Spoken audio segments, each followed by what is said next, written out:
No clearance, no badge, no name. Who is that? The question cut across the tactical operations room just as the outer door slid open. A woman's sun-marked skin, dull gray tech suit, no insignia, no ID walked through without a badge swipe, without a word. The room reacted like a nervous system guards moved first, their hands hovering near lockdown switches. One of them reached for the alarm. Then she looked up, eyes like scorched glass, unreadable but unsettlingly clear. Too calm for the chaos she was stepping into, too silent for someone who should have been stopped 10 steps ago. She didn't belong here, and somehow, that's exactly what made everyone freeze. The control center, Ether Point Command. Deep beneath Kestrel Ridge wasn't just secure, it was classified beyond Tier 5. Anyone without code clearance was supposed to be turned into a red alert before they reached the main floor. And yet, no klaxon screamed, not yet. In the silence, one man didn't move. Jace Harrow, SEAL operator just back from a sub-zero recovery op, stood watching her like he'd seen a ghost come back with purpose. "You want to know who that is?" he said to no one in particular. He didn't blink. "Just watch." Tension bristled as she crossed into the heart of the room past analysts, strategists, and 2 security officers who hadn't yet decided whether to draw or retreat. She moved straight to the primary access console, fingers already brushing the edge of the interface. "Ma'am?" "You can't back away from." Her voice was low. "I need access to the legacy radar terminal. Now." Half the room turned. The other half hesitated. Legacy terminal. No one had used that system since the null path collapse. Not after the data loss, not after the Spectre protocols were shuttered. The lead technician took a step forward. "That system's been decommissioned. It's not even online anymore. Who are you?" She didn't answer. Instead, she typed 12 digits. No pause. And then the impossible happened. The main screen, long dormant behind layers of inactive protocol, blinked awake. A deep pulsing tone hummed through the floor, a sound half the room had only heard in old training videos. The other half had never heard at all. Spectre Grid 9. The tech's face went pale. That system was wiped. After the resonance breach, it shouldn't exist. Jace Harrow took a breath, steady and sharp. She was the one they erased it for. Behind her, the alarms never sounded. Not because she was cleared, but because, somehow, the system remembered her hands. The ops room froze, on screen. A faint signal flickered through noise buried deep in the subharmonic layers. A voice cracked through. 1, 2, air's running low. Serin didn't hesitate. "Vector 14 degrees northeast," she said, marking it cleanly on the interface. "That's where Vanguard 7 is." Commander Terran Khoury stepped forward. "Guarded. That zone's dead. No comms, no terrain corridors logged." Serin tapped the screen again. A second overlay snapped into view, a narrow channel carved between shifting ice masses. "It's real," she said. "Subharmonic Corridor 9. You've got exactly 12 minutes before it seals." The room shifted, tension rising fast. "We don't have clearance to deploy," a comms officer warned. "There's no map, no redundancy, no backup." Jace Harrow broke the silence. "She knows what she's doing." Khoury didn't blink.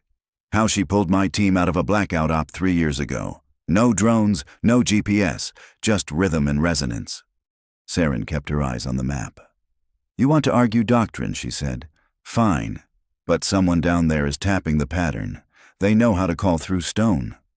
The technician glanced up. "Pale. That's bone-conducted signal theory, not something we field-tested." Serin's tone sharpened. "Not louder, just deeper. It's not theory, it's survival." The room went quiet again. She stepped away from the console and opened a weather-worn folder. Inside, a hand-drawn acoustic chart. Ink layered in shifts of red and graphite. No software, no sync issues. Just terrain as it breathes. She said. Jace looked at the sketch and nodded. That's not a guess, that's a map. Curie hesitated. What if it's wrong? Serin didn't blink. Then we lose them in silence. From the back. The meteorologist spoke. Pressure readings match. Corridor 9 is open right now. Curie exhaled, just once. Deploy the rescue team, she said. Follow her map. Someone started to protest. She cut them off. We're not letting protocol write the eulogy. As the team scrambled into motion, Serin returned to the console. Her hands moved like she'd never stopped doing this. There's more, she said quietly. The collapse at Nullpath. It wasn't bad intel. Curie turned. Then what was it? A trap. Serin said. Someone copied our own distress rhythm, fed it back to us. Jace's jaw tightened. You ignored the rescue order. He said, That's how you saved us. No, she replied. I didn't ignore it. I heard something deeper and I acted before the system could catch up. A beat of silence. Then her eyes returned to the signal. I missed it once. 7 died. She looked up. Not again. The signal I chased back then? Serin paused, watching the screen flicker with impossible lines. It wasn't a rescue. It was bait. A quiet fell across the room. She looked up, voice even but heavier now. Someone hijacked our own rescue pattern, replicated our pulse rhythm. They used it to draw us in. Jace Harrow's jaw clenched. You saved us by ignoring the standard plan. No, Serin said. I saved you by listening to the rhythm, not the protocol. Her voice cracked. Just slightly. But I realized too late. 7 didn't make it, because I waited, for authorization, because I tried to do it the right way. Across the room, the rescue team commander's headset lit green. Ma'am, he said. Steady now. We're ready. Just tell us what to track. Serin didn't nod. She didn't break eye contact with the screen, but something shifted in her, some internal weight. Finally accepted. She allowed herself a faint, solemn smile. Find the stillness between the beats, she said softly. That's where the signal hides. Last time I triggered this map, one voice answered. A pause, but one was enough. The room moved, but her name didn't. Not yet, because her name wasn't in the system anymore. They had to dig deeper than most even knew how. Serin Alrae, former lead acoustic navigator for Operation Vigil Veil, a unit that no longer existed, a mission that, officially, had never happened. Her record marked her as the cause of mission failure, not because her method didn't work, but because the system never learned how to read a human override. So they cut her. 4 years, gone from every comms chain, every roster, vanished, but in whispered corners of black tier ops. The story still circulated. If you go missing in terrain that doesn't show up on satellites, maybe she hears you, even when no one else does. One SEAL had put it another way. She doesn't carry a weapon, doesn't carry gear. No one's trained like her since. When they pulled her name from archive dust, they found more than a paper trail. They found field notes handwritten in margins of untraceable debriefs, commendations from operations that never filed mission reports, exfiltrations from zones where GPS didn't just fail, it never worked. She wasn't just another tech, said Colonel Ren Halvek, one of the last still active from Vigil Veil. She was sonar, alive, a living receiver, tuned to the land like it breathed. He called up grainy surveillance footage 4 years old, the final hours of the Nullpath collapse. It showed her younger, still sharp-eyed, hands moving over analog boards as audio waveforms pulsed behind her. Officers in the room argued, panicked, overwhelmed. She was calm, laser-focused. That day had been simple on paper. Extract a recon team gone dark beyond the frost line. Halvek's voice dropped. But the first rescue team triggered their own signal traps, ambushed, because protocol said broadcast location. Serin had seen it. She'd called for an abort 20 minutes before impact. Red tape, added Commander Curie. It moved too slow. Halvek nodded, so she cut the system, shut down everything digital, and guided us out by sound. Taps, Echo maps, natural resonance, stuff you can't spoof, stuff the enemy couldn't trace. The footage paused, her face illuminated by blue light. Headset clutched. As her hands skated across a board no one else could read. She pulled 3 of us out that day. Halvek said, including Harrow. He let the silence finish the thought. 7 others never made it. And officially, Null Path never happened. The operation had ended, but no one left the screen. The maps faded. The signal quieted. Vanguard Unit 7 was alive just as Serin's map said they'd be. The room exhaled. No cheers, just silence wrapped in awe. Colonel Ren Halvek stood near the projection, watching the last blip from the subharmonic channel blink out. The unit was dismantled, files sealed, names reassigned. He said, "But some of us never forgot what she could do." A young analyst broke the quiet. "Sir, if she was that critical, why cut her?" Halvek's expression dimmed a shade. "Because you can't replicate instinct, can't box it into protocol. She worked from gut." He continued, "From lived failures. That made her brilliant and unpredictable." In command terms, the analyst asked, "Is that a risk or an asset?" Halvek paused. "Both." He said, "And that made her dangerous." Their exchange was cut short by a feed alert. Unit 7 was en route home, just inside the time window Serin had promised. The comms officer stared at the telemetry.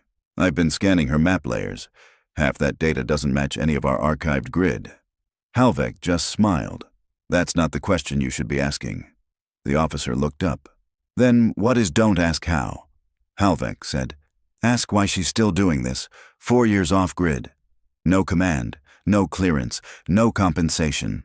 And yet she had kept a shadow network alive monitoring terrain shifts, pressure maps, seismic sound corridors without ever logging a single report." Someone near the hallway answered the unspoken thought. "Because some people never stop hearing the signals the rest of us choose to ignore." Serin Alrae stepped into view. No longer the mystery in a gray suit, just a weathered figure shaped by solitude and purpose. Her voice was calm. "I heard the wrap-up through the wall. Just needed to know they made it out." Commander Khoury stood. "Miss Alrae, we need to discuss your official standing." Serin shook her head. "I don't have one. Not on any roster. Not retained. Not attached. I just kept the maps no one wanted. That's all." Khoury's voice softened. "But you saved lives today." Serin didn't take the compliment. "Today was luck." She said, "The wave path held. The pressure aligned. And for once, no one hijacked the rescue frequency." She turned to leave, then paused. "If you're asking why I still do it, it's not for stripes, or regs, or validation." Her eyes flicked toward the screen. "It's for the last signal, the one you hear when everything else has failed. I make sure that voice isn't lost." The room didn't know what to say, so no one did. Vanguard Unit 7 arrived minutes later, cold, breathing, alive. The team leader, still catching his breath, asked quietly, "Who recharted that corridor?" The nav officer pointed to the glass. Serin was already gone, but one label still blinked on the map feed, Nav E13 hand-tuned. In the corner, a single line pulsed faintly. "I don't wait for orders. I just carry the rhythm no one else wants." They called it the Shadow Grid, a network buried beneath Kestrel Ridge. Not military-issued, not satellite-backed, just pressure sensors and acoustic relays disguised as rocks. Solar towers cloaked in weathered steel, and signal nodes too small to trace. "She's been running a silent rescue system," whispered the intel officer. "For years. Locating the equipment was hard enough. Finding Serin Alrae herself impossible. Because just like that she was gone. No farewells, no debrief, no badge to turn in. Just a single act of defiance wrapped in quiet purpose." 3 days later, a parcel arrived at Ether Point Command. No name, no sender. Inside a hand-drawn chart of the entire Kestrel Range, mapped by resonance, not topography. Marked with shelter alcoves, buried aquifers. acoustic drift lanes, details no satellite had ever logged. Tucked beside the map was a small slip of paper. Frequencies are shifting. Atmospheric changes are distorting terrain acoustics. Your systems will fail within 18 months. This map doesn't rely on hardware. Use it well. Say. Colonel Halvek examined the map under magnification. She's been updating this the entire time, he murmured. Seasonal drift, sublayer tremors, even microshifts in rock density, she'd captured them all. Each line drawn in solitude, each one earned. Why now, someone asked. Jace Harrow answered from the corner. Because some people don't need medals to do what matters. They just need to know their work won't die when they're gone. The map was immediately classified under highest level clearance. But those who studied it saw more than terrain. They saw devotion, a kind of sacred listening. 1 year later, a new installation opened where the subharmonic corridor began. No rank on the door, just a desk, a chair, and a map. Refreshed monthly in the same unmistakable hand. No one said her name. But every time an untagged signal came through, eyes turned to one screen marked Nav E13. If the green pulse blinked, they moved. No hesitation. Echo Center had become something new, a hybrid of satellite precision and one woman's irreplaceable instinct. A post built around a presence no one could schedule, but everyone trusted. She's not a role, said Major Chin. Now leading the site, she's a dialogue with the land itself. Hand-marked maps would appear unannounced. Hazard zones flagged before they ever slid. Evac routes suggested days before weather models caught the shift. Her forecasts beat satellites. Her intuition beat sensors. And every new recruit was given one standing order if Nav E13 lights up. You stop, you listen, and you follow. They said rescue ops now felt choreographed, like someone had walked the trail before them, clearing the path in silence. The unit psychologist noted it in the year-end report. She's not on any payroll. But morale changes when she's near. Operators move differently, like they know someone's listening. And the truth, she was. Serin Alrae had found her role in the space between doctrine and disaster, the breath between signal and silence. And on quiet nights, when Echo Center settled into hush, some claimed to see a flicker out beyond the cliffs, a light no drone could detect, a signal that wasn't blinking for help, but for direction. By morning, new paths would appear hand-marked, adjusted, a message. Unsaid but understood, I'm still here, still listening, still making the way safe.